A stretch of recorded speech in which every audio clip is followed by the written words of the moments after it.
여러분 좋은 아침입니다. 우리 오늘도 이렇게 아침 모임 같이 하게 되었는데 제가 기도하고 시작하도록 기도하겠습니다. 하나님, 우리가 이 시간 함께 주의 말씀 앞으로 나옵니다. 이 말씀의 시간들을 통하여서 오늘 하루 우리가 깨닫고 알아가야 할 것들을 발견하는 시간 되게 하시고, 또 하나님의 말씀 위에 우리의 삶을 세워가며 하나님의 기쁨이 되는 삶을 살아가는 우리 공동체 될 수 있도록 인도하여 주시옵소서. 감사드리며 예수님의 이름으로 기도합니다. 아멘. 네, 오늘 말씀은 9월 6일 화요일 본문입니다. 9월 6일 화요일 에베소서 3장 1절에서 13절.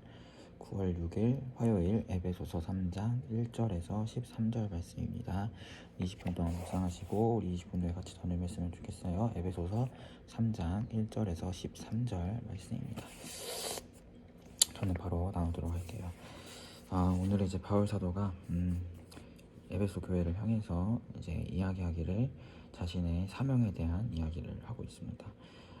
특별히 에베소서는 옥중서신이라고 해서 바울이 감옥에 있는 와중에 쓴 편지가 바로 에베소서거든요.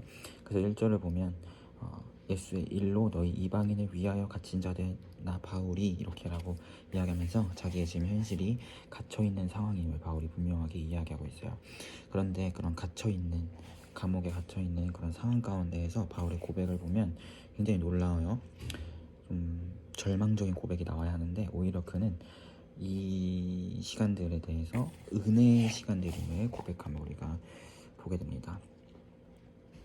우리가 천천히 살펴보면 먼저는 그가 감옥에 갇힌 이유는 바로 이방인들에게 그 복음을 전하고, 특별히 그 복음을 전하게 된 것은 그 은혜의 경륜을 깨닫게 하셔서 그가 그 은혜의 경륜을 깨달아서 이제 이방인들에게 복음을 전하고, 그 이방인들이 어제 이야기했듯이 예수 안에서 한 교회가 되어 하나님의 상속자가 되게 하는 그런 사명을 받아서 하나님 안에서 그 은혜의 선물을 따라 하나님의 일꾼이 되었다라고 바울이 이야기하는데, 그런데 8절을 보면 이 모든 성도 중에 지극히 작은 자보다 더 작은 나에게 이 은혜를 주신 것은 측량할 수 없는 그리스도의 풍성함을 이방인에게 전하게 하시고, 영원부터 만물을 창조하신 하나님 속에 감추어져 있던 비밀의 경륜이 어떠한 것을 드러내게 하려 함이라 라고 이야기하면서, 사실 바울이 지금 감옥에 갇힌 이유는 이 비밀의 경륜을 드러내게 하려다가 갇힌 거잖아요.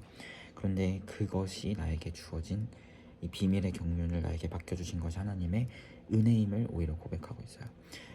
감옥에 갇혔다면 내가 왜 이 일을 해서, 내가 왜 나의 자유를 박탈당한 이런 감옥에 있어야 하는가, 이렇게 이야기할 수 있는데, 나를 감옥에 들어가게 한 그 원인인 하나님의 복음이라는 그 위대한 바울의 표현에 의하면 하나님의 비밀의 경륜, 그것을 맡게 된 것이 후회되는 것이 아니라 오히려 내가 그것을 맡게 된 것이 나에게 은혜다라고 바울이 이야기하고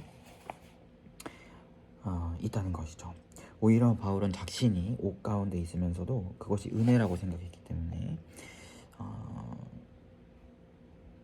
이 상황에 대해서 그 교회를 향해 오히려 위로함을 보게 됩니다. 13절을 보면 그러므로 너희에게 구하노니 너희를 위한 나의 여러 환난에 대하여 낙심하지 마라. 이는 너희의 영광이다 라고 이야기하면서, 자기가 지금 옥에 갇혀있지만 이 상황으로 인해 낙심하지 마 라고 바울이, 지금 갇혀있는 건 자기인데 오히려 갇혀있지 않은 교회를 향해서 위로의 말을 전하고 있음을 보게 됩니다. 바울이 이렇게 자신이 지금 힘든 상황이 있음에도 불구하고 절망하지 않고 오히려 교회를 향해서도 절망하지 마라 라고 이야기할 수 있었던 것은 바로 바울이 앞에서 이야기한 그 하나님의 비밀의 경륜, 그의 표현에 의하면 영원부터 만물을 창조하신 하나님 속에 감추어졌던 이 비밀의 경륜을 맡게 된 것이 자신에겐 너무나 은혜고, 그 비밀의 경륜 때문에 감옥에 갇힌다 하더라도 그 비밀의 경륜이 너무나 소중한 것이기 때문에 그것이 전혀, 감옥에 갇힌 것이 전혀 대수롭지 않은 그런 바울의 모습을 보게 되는 것이죠.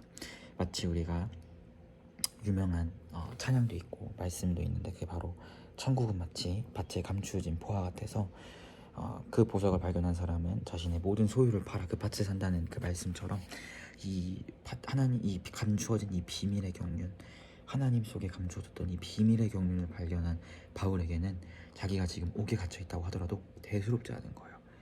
그 복음의 신비와 은혜가 너무나 놀랍고 그 경륜이 너무나 위대했기 때문에 그는 그 가운데에서 절망이 아니라 오히려 교회를 향해 위로할 수 있는, 이것이 은혜라고 이야기할 수 있는 사람이 되었다는 것이죠. 그래서 저는 사랑하는 우리 피플이가 이 비밀의 경륜을 발견한 사람들이 되었으면 좋겠습니다. 우리가 뭐 복음을 안다 이야기하지만 사실 말씀을 세밀하게 또 면밀하게 살펴보면서 그 가운데 녹아져 있는 삼위일체 하나님의 비밀의 경륜을 깨달으면요, 저도 조금씩 알아가는 중에 있는데 그 비밀의 위대한, 그 비밀의 경륜이 얼마나 위대한지 알게 되면 이 영혼이 되게 풍성하게 채워짐을 경험하게 돼요. 그래서 여러분도 그러한 경험을 했으면 좋겠어요. 그래서 제가 여러분을 또 저 개인적인 기도 제목이기도 하고 또 여러분을 위해서 또 사랑하는 동역자들을 위해서 기도할 때 기도하는 기도 제목 중에 하나가 이 삼위일체 하나님 간의 풍성한 지식, 그 원형 지식이라고 이야기하는, 신학적으로 삼위일체 하나님의 원형 지식이라고 이야기하는데 그 풍성한 지식, 바울의 표현에 이야기하면 하나님 속에 감추어진 비밀, 그것을 하나님의 말씀을 통해서 어제보다 오늘 더, 오늘보다 내일 더 알아가고 깨닫고 가까워지게 하소서가 제가 동역자들과 또 여러분과 또 저를 위한 기도 제목이거든요. 삼위일체 하나님의 원형 지식을 하나님의 말씀을 통해서 날마다 가까워지게 하소서, 알아가게 하소서라는 기도 제목인데 우리가 그런 자들이 되었으면 좋겠습니다. 신학적으로 표현하면 원형 지식이고 바울의 표현을 빌어 이야기하면 8절 9절 말씀처럼 하나님 속에 감추어져 있는 그 비밀의 경륜, 이것을 알아가는 것, 어제보다 오늘 더, 오늘보다 내일 더 깊이 알게 되는 것, 그것을 우리가 경험했으면 좋겠어요. 그것을 경험할 때 우리의 고백도 바울과 같이 될 수 있죠. 하나님께서 나를 이 비밀의 경륜을 알고 증언하게 하시기 위하여 부르셨고, 지금 나의 상황이 행복한 상황이든 조금 어려운 상황이든 어떤 상황이든 그 상황에 매여 있는 것이 아니라 마치 밭에 감추어진 보화를 발견한 사람이 자신의 집과 소유와 재산을 다 팔아 그 밭에 사는 것과 같은 그러한 삶의 고백들이 나오게 된다는 거예요. 감옥에 있음에도 절망하지 않고 오히려 위로하는 바울의 모습처럼 말이죠.